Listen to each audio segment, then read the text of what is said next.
कहते हैं कि आदमी जहर से नहीं मरता और टेंशन से मर जाता है। एक बार एक राजा अपने राज्य का भ्रमण कर रहा था। हाथी की सवारी थी। हाथी ताकत के नशे में चूर था। हाथी ने ध्यान नहीं दिया और उसकी सूंड से एक मस्त मोला फकीर का कटोरा गिर गया। फकीर को बड़ा गुस्सा आया। उसने कहा, रुक मैं बताता हूँ, और हाथी का पूंछ पकड़ लिया। हाथी ने पूरी ताकत लगा दी पर हाथी एक कदम आगे नहीं बढ़ सका। राजा ने पीछे मुड़ के देखा तो फकीर के हाथ में हाथी का पूंछ था। राजा को बड़ा अचंभा हुआ कि एक फकीर में इतनी ताकत। राजा फकीर के पास गया और बोला, आपकी जगह फुटपाथ पे नहीं, आपकी जगह तो राज दरबार में होनी चाहिए। आप इतने ताकतवर हैं, आप हमारे साथ चलिए। आपको कुछ नहीं करना, केवल राज दरबार के राज मंदिर में एक दीपक जलाना है, सुबह 4 बजे उठना है और आरती करनी है। फकीर ने कहा, ठीक है, अच्छा खाने पीने को मिलेगा। थोड़े दिन बीते कि एक दूसरे राज्य का राजा से मिलने आया। राजा ने रौब जमाने के लिए बातों ही बातों में बोल दिया कि हमारे राज्य की सेना और प्रजा की तो बहुत दूर की बात है। हमारे राज्य के तो फकीर भी इतने ताकतवर हैं कि एक बार तो हाथी को भी पकड़ ले तो हाथी भी एक कदम नहीं बढ़ सकता।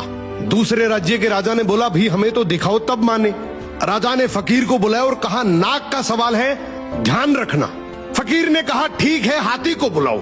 फकीर ने हाथी का पूंछ पकड़ा मगर इस बार पासा पलट चुका था। हाथी फकीर को घसीटते हुए ले गया। ये देखकर राजा को बड़ा अचंभा हुआ और फकीर से बोला कि जब तुम फुटपाथ पर रहते थे, रूखा सूखा खाते थे, तब भी तुम में इतनी ताकत थी।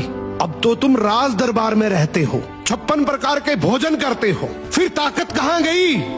फकीर जोर से हंसा और बोला, राजा जी, ताकत को टेंशन खा गई। पहले मेरे कोई टेंशन नहीं थी, कब उठना है, कब जागना है, कब सोना है। अब रात को सोता हूँ तो टेंशन लेकर सोता हूँ कि सुबह 4 बजे उठना है, दीपक जलाना है, आरती करनी है। टेंशन मेरी ताकत को खा गई। यही हालात आज के समय की है। हम सोते हैं तो हर दिन हजारों टेंशन लेकर सोते हैं जो हजारों बीमारियों को न्योता देती है, जबकि हमें पता है कि टेंशन करने से कुछ नहीं होगा। वही होगा जो भगवान को मंजूर है। फिर टेंशन करने का क्या फायदा? सो मेहनत पे भरोसा रखो, टेंशन करने से कोई फायदा नहीं है। टेंशन आदमी का शरीर दीमक की तरह खा जाती है।